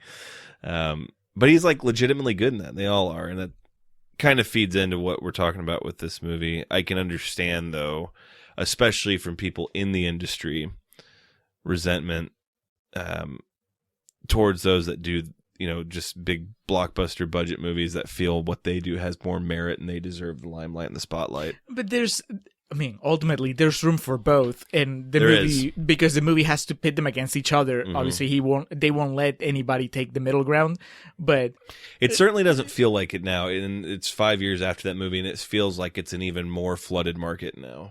I don't think so. I think that and I might have a different perception because I still work at a movie theater, so I see everything that comes out. But I've always, even from for years, from when we were working together, I would always tell anybody who told me there was nothing to see, nothing to watch at the theater, I would just tell them, you're not looking, because there's always one or two movies that nobody's going to. You could be going to see this movie at the theater and helping it. You know, the reason they don't get made is because, or you don't see them more, is because nobody's coming to watch it. So instead of complaining about it, how about you go and support those smaller movies? You know, you're waiting. I'm feeling personally attacked right now. It's not going. I just realized as I was saying it, it's not an attack to you, Alex. I'm thinking of, you know, we'll get people that call and they're angry because some small movie, it's on its third week and it's down to playing only one showtime at night. And they're mad that they're only playing one showtime at night. I'm like, where were you on opening weekend when that movie needed you? I mean, it's just people are out to make money. You can't blame them for having 10 screens of Avengers when Avengers keeps selling out. Yeah. You know, if you really want the artsy movies, support them. But it's just like, well, unless it fits my schedule to perfection. And it's like, you gotta meet us halfway. Yeah, I feel that. I do need to get back in the groove of going to see movies. It feels like, I think the last maybe dozen movies I've paid to see, maybe 2 of them have been new releases. It's just other been like old movies that are screening at the Draft House. Hey, we watched that movie about the guy that inspired Rocky. Oh, we did go see, I think it was just called Chuck. Chuck, yeah. You know, that was us supporting a small movie. That was us supporting The Leave. Naomi Watts was in that too. Yeah. Brings it all together. Yeah, Birdman's fantastic. It's simple at the same time. Obviously, there's really a lot of complex reads that can go into it, but you know, for the most part, I don't feel like it's a movie that up until maybe the ending, you shouldn't really have a hard time following it. Yeah, and it's just so much fun. I mean, obviously your mileage may vary depending on how much tolerance you have to show business. I eat that shit up, so... Yeah, and we talk about safe picks. You know, we've been talking about that a lot in this arc about safe picks from the Oscars. Oh, and it's yeah. like, I could already see the embedded narrative had this not won. It's because it's talking shit about the film industry, and that's why it didn't win. Yeah, so instead, maybe it becomes like, oh, well, it won because it's a movie about show business, and Hollywood loves those. It was based on the tone of it. It was damned if you do, damned if you don't. Yeah, and I'm happy. I think that the main attack at the time was, it's just so gimmicky. You know, it's gimmicky because it's all in one shot. It's gimmicky because they cast Michael Keaton. It's gimmicky because it's about the industry. Yeah, but what I said is, for me personally, typically if this movie hadn't worked for me, I would say that. Typically, I use that gimmicky thing to assign to a movie if it's something that doesn't work for me. But right. It works for me, so I don't give a shit. If it has nothing but the gimmick, then it's noticeable. But when it uses the gimmick as a tool to tell a story that's compelling, I was entertained, and it's like the 6-7 time I've seen this movie. Yeah. I think I might have liked Whiplash a little bit better, though. I'd have to rewatch both of them, but just based on a knee-jerk reaction, I think Whiplash probably would have been one of my favorite movies of that year. Yeah, unlike Whiplash, unlike Birdman, Whiplash I caught way after the fact. Like, it already left theaters when I watched it. So I'd had time for the hype to get to me, and I was expecting greatness. With this one, I was expecting a good movie because I like I said, I like Iñárritu. I love his first movie, Amores Perros. It's great. So, in that sense, I was primed to watch something that I was expecting to be good, but no end with Whiplash. By the time I got to Whiplash, everybody was raving about it, and it's good stuff. All right, that was Birdman. Good bird, man. Oh yeah, we did not praise that line enough. Yeah, Ed Norton takes a bite out of a chicken leg and says, "That's good bird, man." God bless. So that concludes Birdman. What's on deck for us next? I'm not entirely sure. We need to figure out the exact release schedule, but I know that what we're recording next is our 2 bonus episodes, our Journey to the Live Stream episode. So we're going to do The African Queen, which is our 100% one, and then we're going to do London, which is, I think, 16%. It's real bad. It's really low. I haven't seen London. You haven't seen The African Queen. We're ready to have some fun. 14% for London. While we're talking about it, it's topical though because Chris Evans, Captain America's in it. And who's the actress? Jessica Biel. It's Chris Evans, Jessica Biel, Jason Statham with a ridiculous wig, and there's a ridiculous Jersey accent. Isla Fisher as well. All right. Well, so that's our journey to the live stream. Actually, let's drop the promo for live stream for The Cure right here. Boom. I'm Nick. And I'm Justin, and we can't believe it's already time for the 2019 live stream for The Cure. Thanks to our amazing peers, listeners, and supporters, last year we crushed our goal of $5,000 for the Cancer Research Institute. The Cancer Research Institute is funding research into immunotherapy to create a future immune to all forms of cancer. Every single cent we raise goes to them. And they're also rated over 92% on charitynavigator.org. This year, we're aiming our sights even higher with our most ambitious event to date. Join us May 17th through the 19th on twitch.tv/epicfilmguys for 40 hours of live content from us and other amazing shows who will join us to try to reach $7,500. Please visit www.livestreamforthecure for more information or to find out how you can be a part of the event. Together, we can make a difference.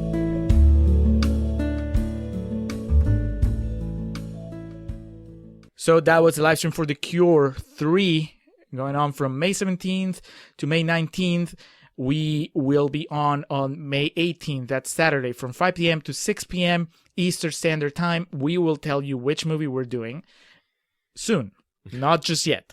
But yeah, as a warm-up, to get ourselves in the mindset of doing a show just within an hour, we're going to do, like I said, The African Queen and London.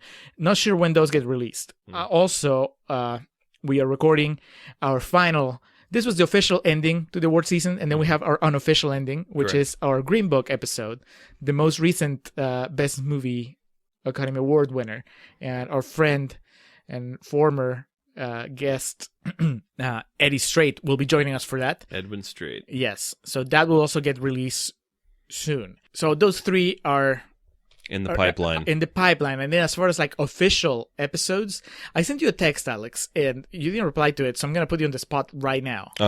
Do you remember what I proposed for our next two? I feel like you did, and I was jacked for it. I said for the next Rotten, which would be next, following Birdman, the next one should be Rotten.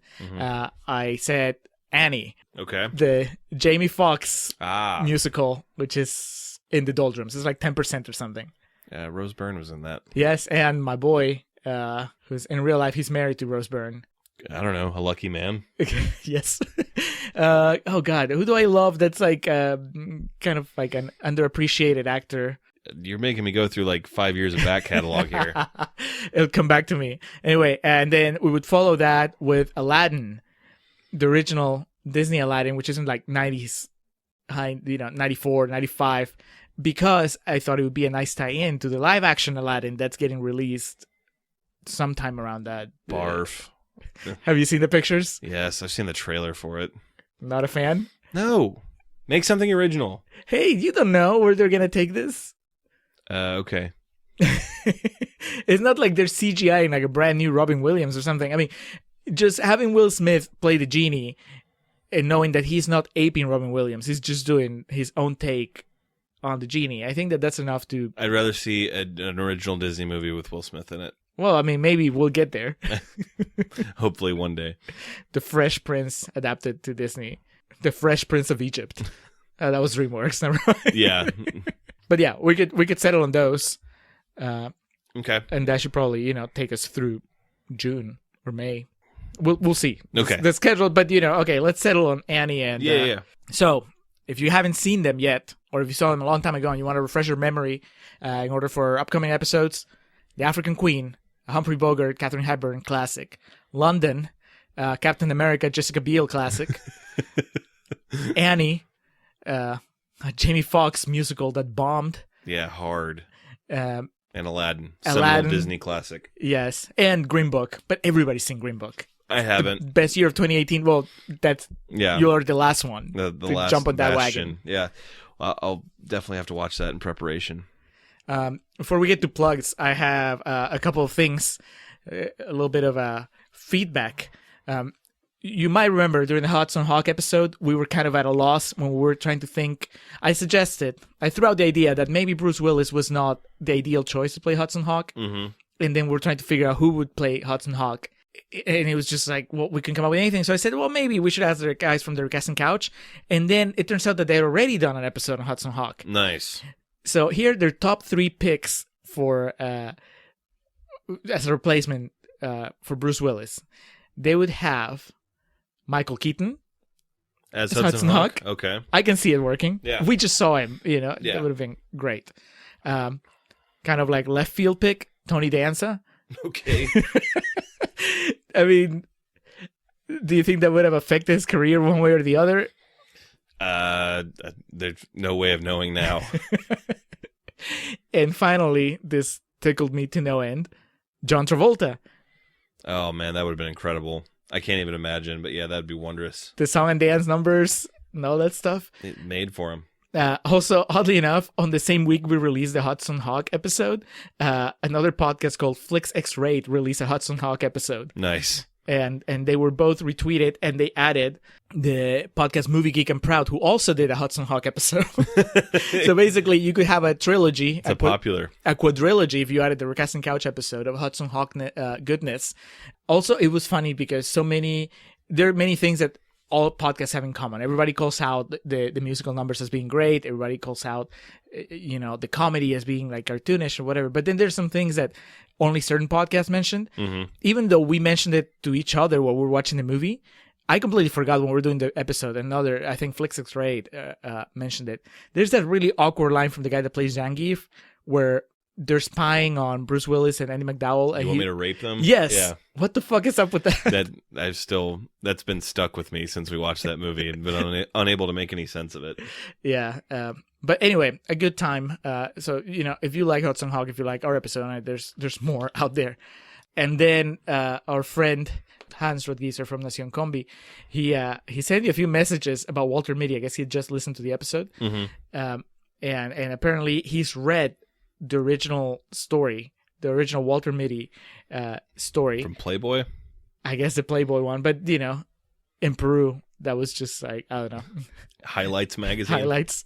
He says it's nothing like the movie. It's just, it all takes place in one day, and it's just some dude, Walter Mitty, and his wife, and then just spend the whole day running errands, and Walter escapes into his fantasy land as they're doing errands. Okay. And that's it. It's the end. That's simple. Yeah. So he likes the movie a lot better. He says he got really emotional. He almost cried. He identified a lot with The Sean Ben Penn's Stiller character. one? Yeah. Okay. He identified with the Sean Penn character. So, Aw. I know. Beautiful things don't ask for attention. Yep. So anyway, what plugs do you have, my friend? I only have the one. I guess we'll start with the usuals, which is the festive years for providing our opening and closing tracks. Opening Last Stand, closing Summer 99. Check them out online. Bandcamp, SoundCloud, iTunes. And then, as you mentioned, Hans Rothgieser with our logo. Wow. I think What? it's the first time you've said his last name. And you got it. You nailed it. Okay. Nice. I've been practicing. Yeah, his podcast, Nacion Combi. It's a podcast about mostly Peruvian politics, also other Peruvian goings on. It's in Spanish, so learn Spanish or practice your Spanish while listening to it. He also obviously does logos. He does comic books. If you want to reach him, just email him at mildemonios@hotmail.com. That's MILDEMONIOS. He's also on Twitter at mildemonios. And you can also ask him about Walter Mitty.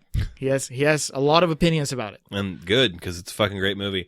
It's not really, it's kind of a half plug. I told Julio, I watched The Dirt, the new Netflix original, the biopic on Motley Crue. You sent me a text. Yeah, and I said, hey, watch this movie so we can talk about it, because I didn't just want to kind of go on about it.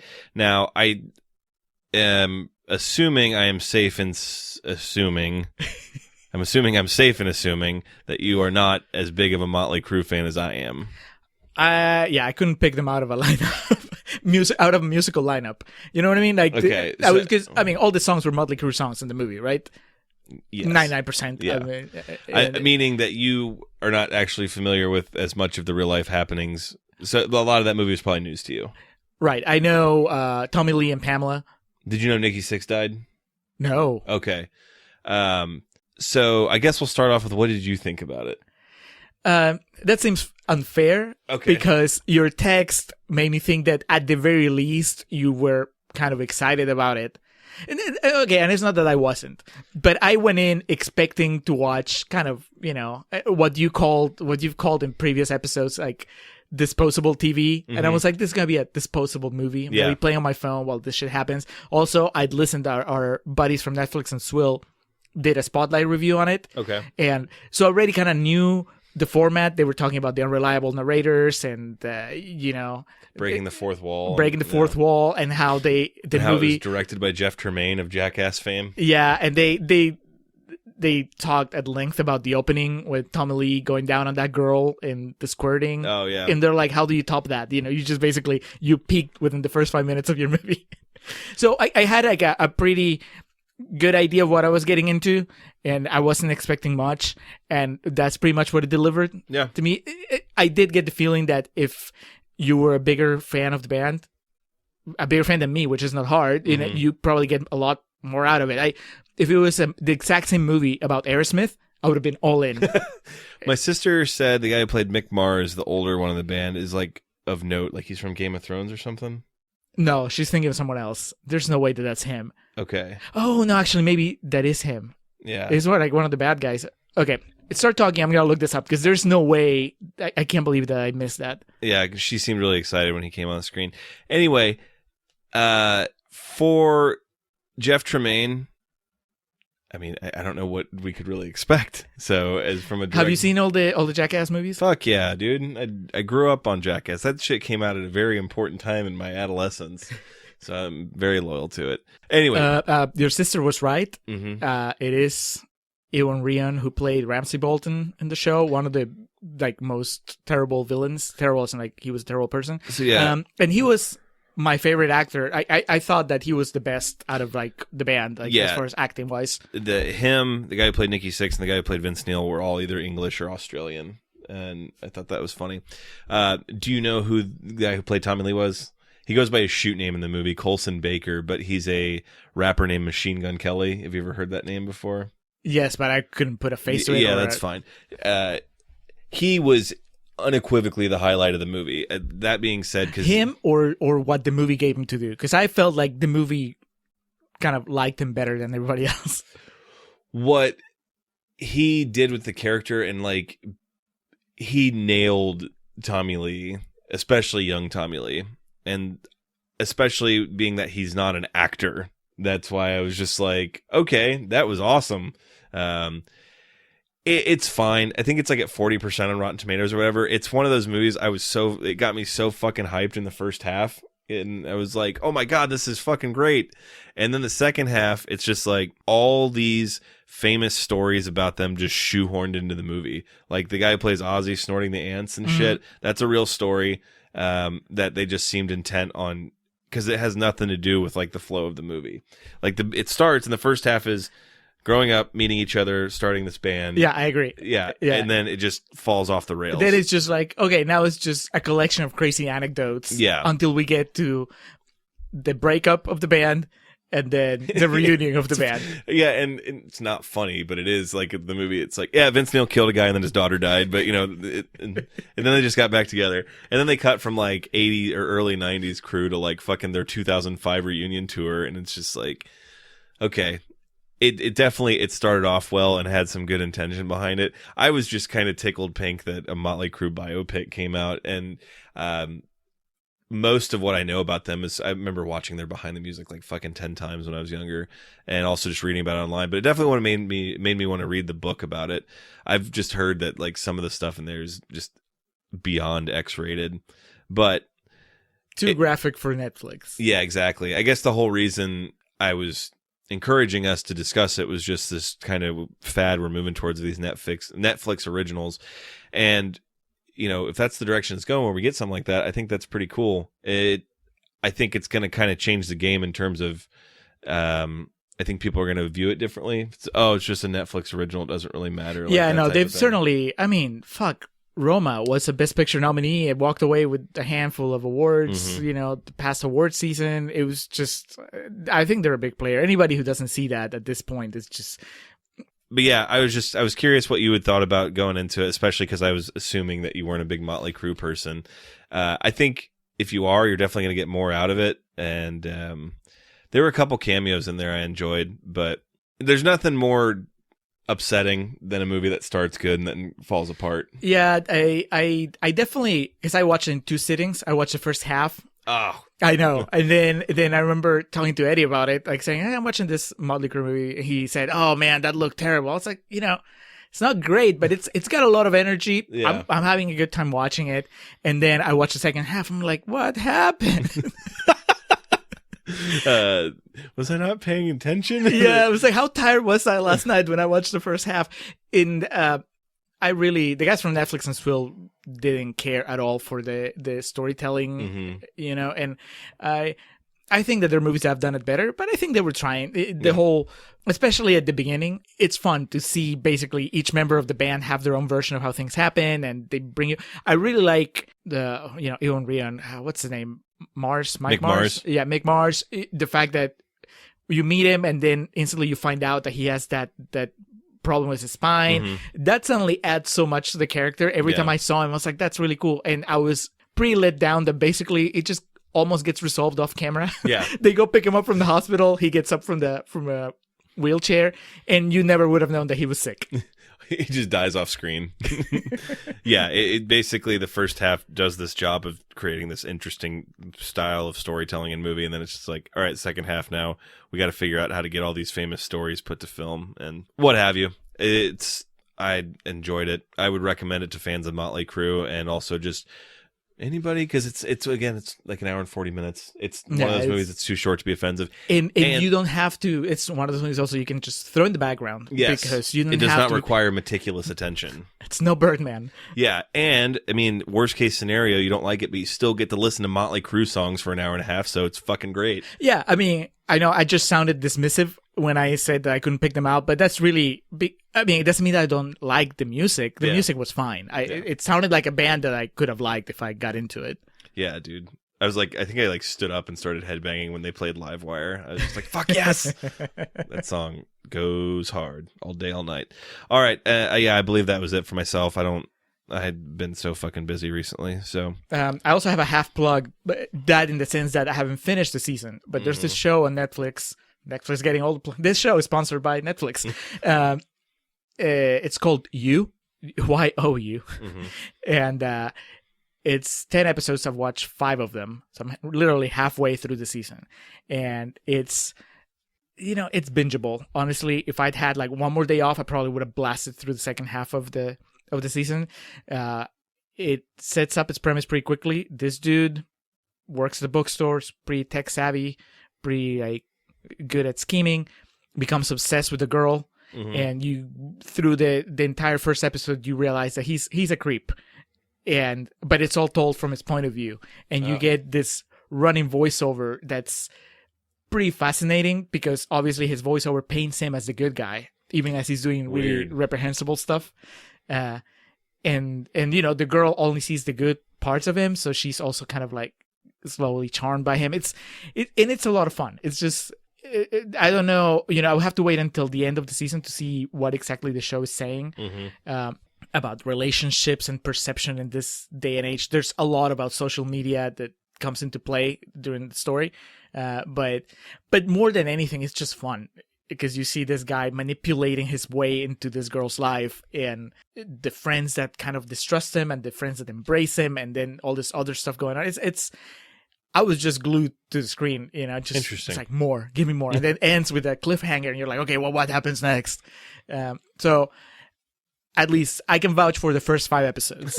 You'll come back on our next recording and be like, I redact what I had said previously. After episode 5, it goes to shit. All right, so that was Birdman. That was a good episode. That was a lot of fun. Next will be our Bono episodes, also Green Book in the pipeline. We got a lot going on.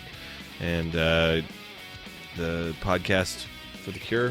Livestream for the cure. Livestream for the cure. I think hashtag fuck cancer. Yes, hashtag fuck cancer. And I think that we should reveal what movie we're going to do at the end of the London episode, at the end of the second bonus episode. That works for me. Yeah. Drop it on them. For the interim, though, that's going to do it for us on The Contrarians, where we're right and you're wrong, and we will catch you next time.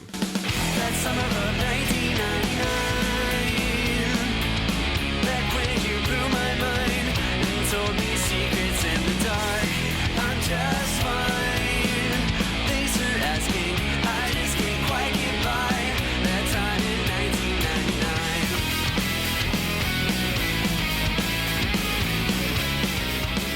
they're living under a rock. They're just like, no, the movie theaters is the only way. Do you see fucking Spielberg? Now we're going like way off into like a digression, but Steven Spielberg just basically trying he gave to the Tabitha speech about basically, the Oscars are about film, and while I'm in this town, Netflix shall not pass. Jesus.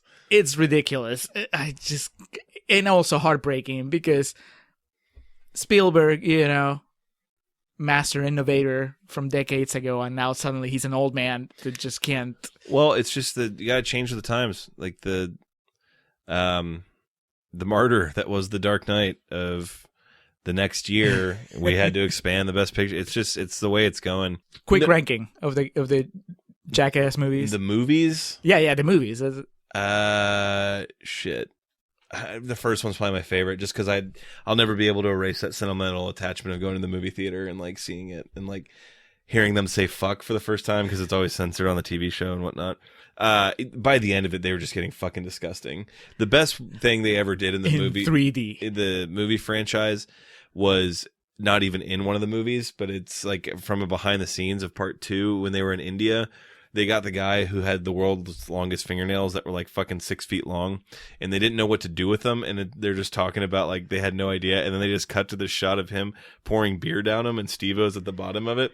But the best part of all of it is beforehand, they got the guy, they had him like rehearse it. And the gentleman with the fingernails just goes, "It's a Miller time," and then starts pouring the beer down his fingernails. Oh God, we used to say that all the time in college. That was like me and my friends in joke.